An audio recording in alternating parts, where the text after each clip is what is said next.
In this episode, we continue our mandate to venture into an entirely unfamiliar combat specialization and broadcast our successes and failures.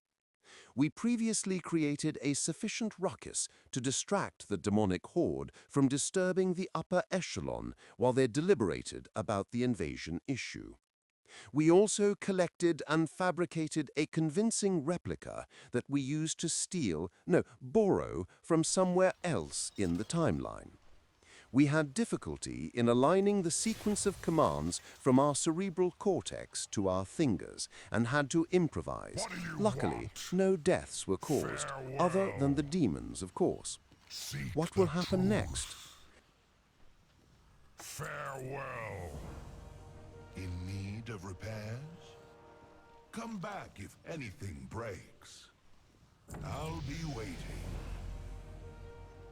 Go put your gear to the test.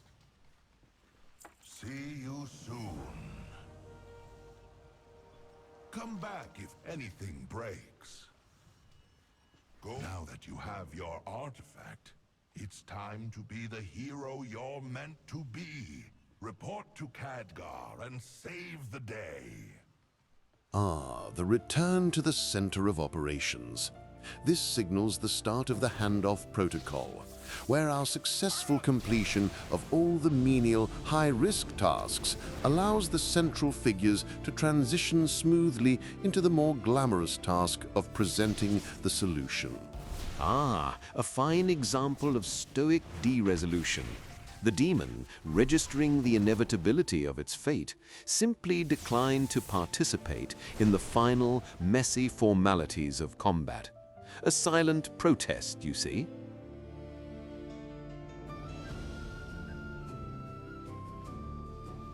Champion, I've discovered how we can expel the Legion from Dalaran. Knowledge is power.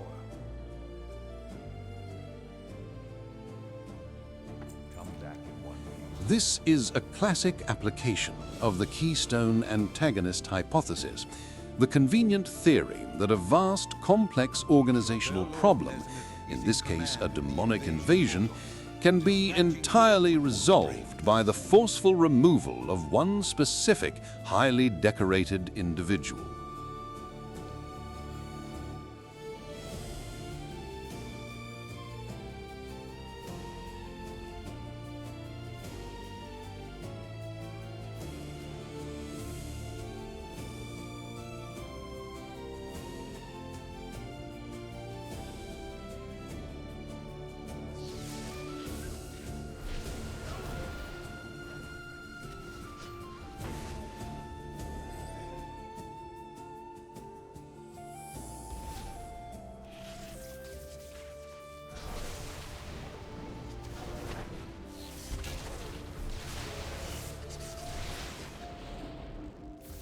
Indeed, we are still wrestling with the choreo-digital dissynchronization.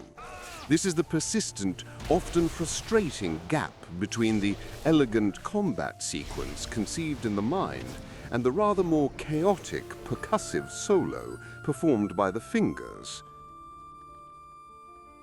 Our muscle memory remains convinced it's employed in a close quarters profession and is stubbornly refusing to acknowledge its recent transfer to the ranged department.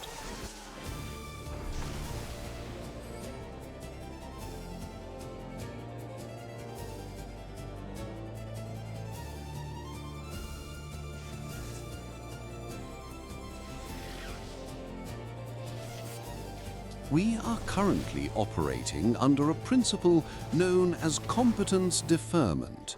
This is the state in which minor operational flaws are tolerated by a forgiving system, creating a skill debt that accrues over time. The universe is not yet penalizing our spatial mismanagement, but one can be certain it will call in that debt with interest at the most inopportune moment. Well done. Once again, Dalaran is in your debt.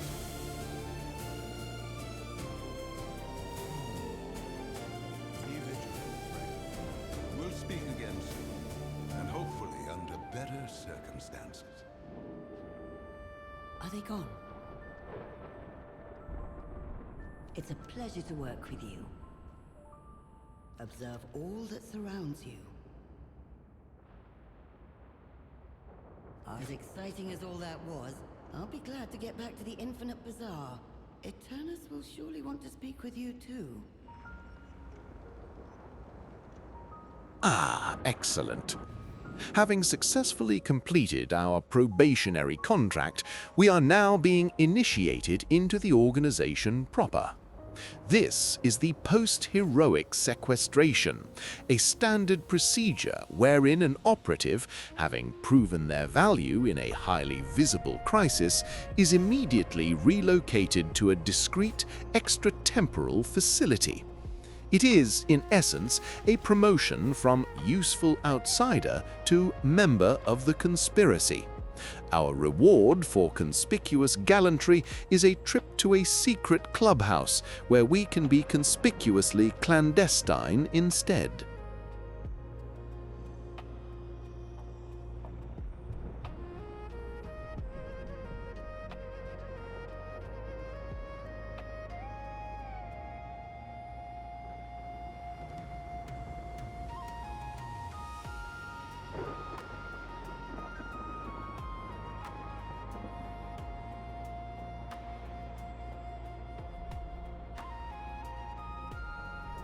And so, our participation in this organized revisitation of a previously concluded temporal crisis continues. The immediate directive compels us to seek an audience with a draconic entity going by the charmingly on-the-nose name of Eternus. One must assume this is the standard temporal onboarding procedure, a formal induction into the clandestine committee responsible for managing this particular historical echo. There's probably pamphlets.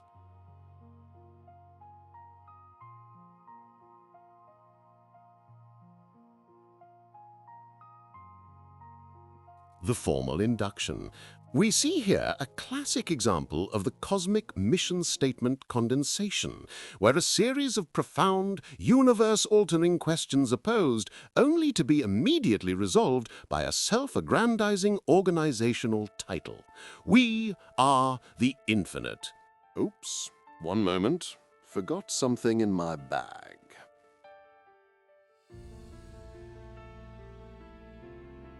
Let me...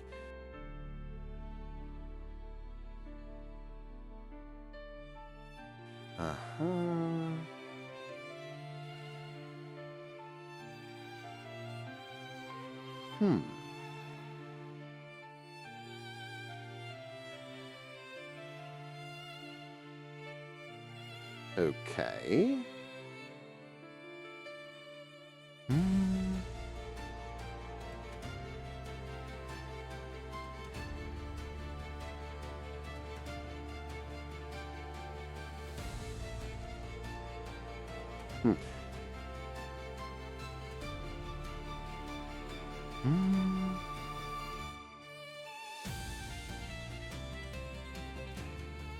Okay, where was I? Oh yes, we are the Infinite. It's wonderfully concise and saves an enormous amount of time that would otherwise be spent on actual explanation. One must also appreciate the immediate application of existential task outsourcing. Beings capable of traversing the currents of time itself apparently require the assistance of a passing adventurer to help with their very large questions. But the true genius lies in the objective. The grand temporal search for answers begins not with a perilous journey or a complex ritual, but with a tour of a bazaar. This is a known universal principle. For any sufficiently advanced questline, the initial steps will bear a striking resemblance to a corporate onboarding day, complete with a tour of the facilities. One can only hope there's a welcome packet.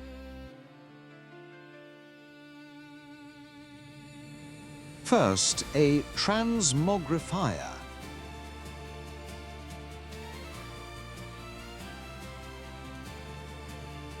A minor but significant navigational error.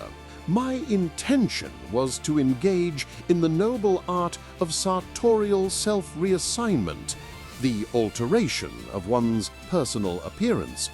Instead, I seem to have activated the interface for the ornamental augmentation of domesticated conveyances. This isn't a station for transmogrification, it's a workshop for vehicular vanity. A fascinating, if entirely unintended, detour. Of course, we now engage in the standardized introductory protocol, a mandatory social tour of designated commercial entities. It is a curiously prevalent initiation rite in these realities.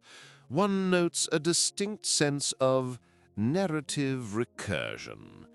This process of formal introductions bears a striking resemblance to a nearly identical sequence catalogued in a previous timeline, one heavily featuring sentient ursine life forms.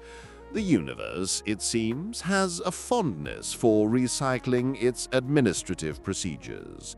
And, as so often the case, there, confirmation of a trans-temporal constant.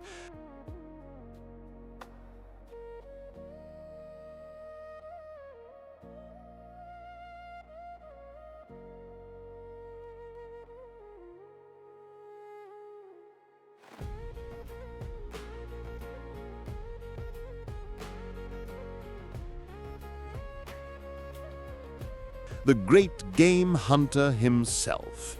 It appears his particular enthusiasm for cataloging fauna has also achieved a state of temporal ubiquity.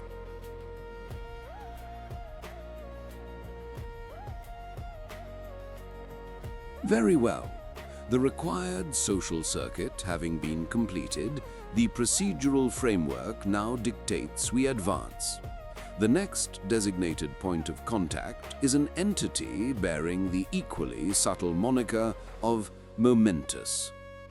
Let us locate this individual.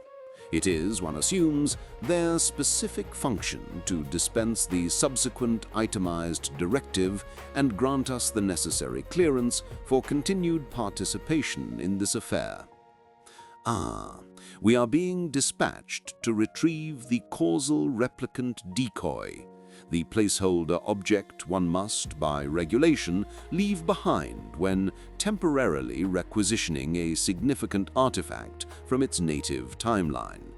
It is, in essence, Cosmic Library Protocol. And what's this? A small procedural gratuity from a benefactor, Lidamar Rutu. The device purports to offer a form of personalized temporal acceleration, the implication being it can speed up the timeline. A highly improbable claim. It is far more likely this is merely a localized celerity enhancement, cleverly marketed as a fundamental manipulation of space-time. One does not simply fast-forward reality. That would cause untold paperwork.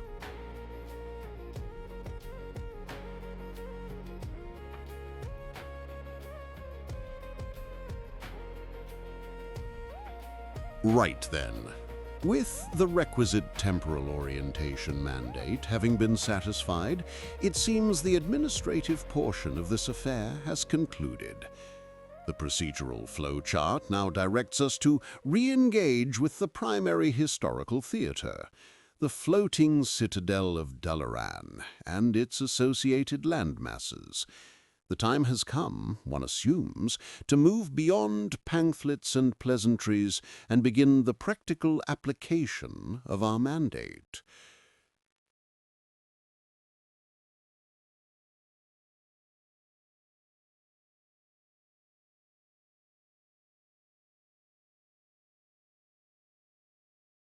But first we need to put another bookmark in this stream of causality, suspend this temporal event, and get on to the systematic, percussive de-resolution of local belligerence in the next episode. In the interim, all observers are encouraged to perform the ritual of algorithmic appeasement. This involves interacting with the various affirmative glyphs and subscription runes provided on your viewing apparatus. Such tributes are considered vital for ensuring this broadcast is deemed significant by the great unseen arbiters of the digital ether.